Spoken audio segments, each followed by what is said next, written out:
Right. అందరికి వందనాలండి. మరలా చక్కగా ఈ విధంగా కలుసుకోవడానికి దేవుడు అనుమతించినంత పశుపతి దేవుని నామమున అనుకున్నాక ఆమె. ఈరోజు ఒక వచనాన్ని ఆలోచించే ప్రయత్నం చేద్దాం. ఏంటిదంటే కీర్తన గ్రంథం 145 కీర్తన, 144 కీర్తన అనుకుంటా. 144 కీర్తన 15 వచనంలో ఒక మాట రాయబడుతుంది. ఇట్టి స్థితి గల వారు ధన్యులు, యెహోవా తమకు దేవుడుగా గల జనులు ధన్యులు అంటున్నాడు. అంటే ఇప్పుడు యెహోవా తమకు దేవుడుగా గల జనులు ధన్యులు అంటే దాని అర్థం ఏంటి? అంటే ఏమని ఆలోచించాలి మనం? అంటే ఇప్పుడు దేవుడు నమ్ముకున్న వాళ్ళు ధన్యులు అని చెప్పాలా? అంటే ఏ విధంగా ధన్యులు? నమ్ముకుంటే ధన్యులు అయిపోతారా? నమ్ముకుంటే ధన్యులు అయిపోతారా? ఆయన దేవుడిగా కలుగుంటే ధన్యులు అయిపోతారా అని చాలామంది ప్రశ్నిస్తున్నారు. అంటే ఏ విధంగా ప్రశ్నిస్తున్నారు అంటే, చాలామంది అంటారు మా దేవుడు గొప్ప, మాకు మేమే తోపులు అన్నగారు మాట్లాడుతున్నారు అన్నట్టుగా చాలామంది విమర్శిస్తున్నారు. అంటే ఇప్పుడు విమర్శించడానికి ఎందుకు అంత బాధ కలుగుతుంది వాళ్ళకి అని అంటే, ఫస్ట్ ఆఫ్ ఆల్ మా దేవుడు గొప్ప కదా, మా దేవుడు మరి వీలుపోయిన వాళ్ళు కాదా అన్నట్టుగా వాళ్ళు ఫీల్ అవుతున్నారు. కాదని ఎవరన్నారు?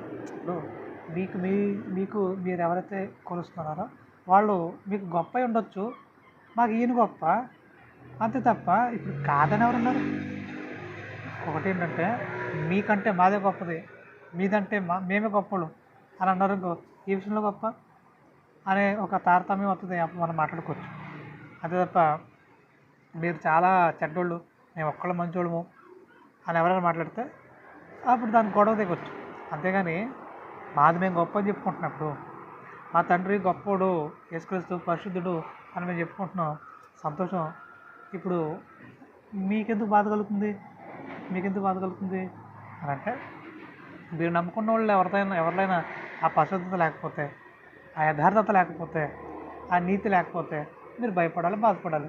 సో ఉంటే భయపడాల్సిన పని లేదు, బాధపడాల్సిన పని లేదు కదా. ఈరోజు చాలామంది భయంతో బతుకుతున్నారు. ఎందుకనైనా భయం మీకు? ఎందుకు భయపడుతున్నారు మీరు? ఎందుకు భయంతో బతుకుతున్నారు అని అంటే, వాళ్ళు బలంగా చెప్పుకోవడానికి వాళ్ళ దగ్గర ఏమి లేవు. అంటే ఇలాంటి క్వాలిటీస్ కలిగిన వాళ్ళు కనబడట్లేదేమో, అందుకని భయపడుతున్నారేమో. సరే ఇప్పుడు యెహోవా తమకు దేవుడుగా గల జనులు ధన్యులు అంటున్నాడు. ఎందుకు ధన్యులు అవుతున్నారు అని అంటే ఒక విషయం మనకు అర్థమవుతుంది.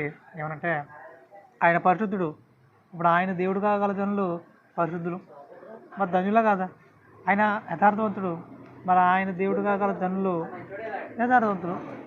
అంటే యథార్థంగా ఉండడం, పరిశుద్ధంగా బ్రతకడం అనేది గొప్పది ధన్యత. ఈ ధన్యత ఎంత గొప్పదంటే పరలోకం చేరాలంటే ఒక ఖచ్చితత్వంతో కూడిన ఒక అర్హత ఉంది.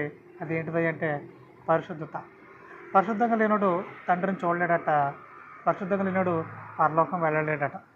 ఇప్పుడు యెహోవా తమకు దేవుడుగా గల జనులు ధన్యులు అంటున్నాడంటే, యెహోవా పరిశుద్ధుడు, తండ్రి పరిశుద్ధుడు, మనం కూడా పరిశుద్ధంగా ఉంటేనే ఆయనకు జనులు అవుతాం మనం, లేదంటే అవ్వము. ఇది క్లియర్ అయితే ఇప్పుడు మనం పరిశుద్ధంగా మన జీవితాన్ని నడుచుకుంటూ అనేకుల్ని పరిశుద్ధ వైపు నడిపించే ప్రయత్నంలో మనం సఫలీకృతం కాగలిగితే మన ధన్యులం.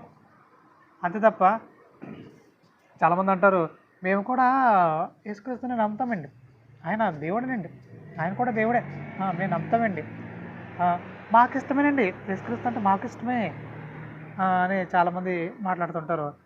అలా మాట్లాడే వాళ్ళు దేవుడికి జనులు కారు. అంటే ఎందుకు కారు?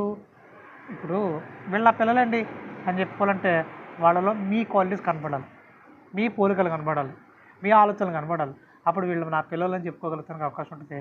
ఇప్పుడు ఆయన ఆలోచనలు మళ్ళీ కనపడినప్పుడే ఆయన కూడా మనల్ని వీళ్ళు నా పిల్లలు అంటాడు, వీళ్ళని నా పిల్లలు అంటాడు. అలా ఎవరు బ్రతికినా వాళ్ళు నా పిల్లలు అంటాడు. ఒక్కొక్క సందర్భంలోనూ యేసుక్రీస్తు దగ్గరికి ఆయన అమ్మ సహోదరులు వస్తారు, తల్లి సహోదరులు వస్తే బయట నుంచి పిలిపిస్తారు ఆయన ఒకసారి బయట రమ్మంటని చెప్పేసి. అంటే ఆయన అంటాడు, ఎవరన్నా తల్లి, ఎవరన్నా సహోదరులు? ఇదిగో నా కళ్ళ ముందు కూర్చుని నేను చెప్పి వాక్యం వింటూ దాని ప్రకారంగా అడుగులు వేయాలనుకుంటున్నారు చూడు, వీళ్ళే నా తల్లి, వీళ్ళే నా సహోదరులు, వాళ్ళు కాదు అంటున్నాడు. ఎందుకు కాదు అంటే, వాళ్ళు వాక్యాన్ని అనుసరించి బ్రతికే ఆలోచనలో లేరు, నన్ను తప్పు పట్టేద్దామని, నన్ను కించపరచాలని, ఆ?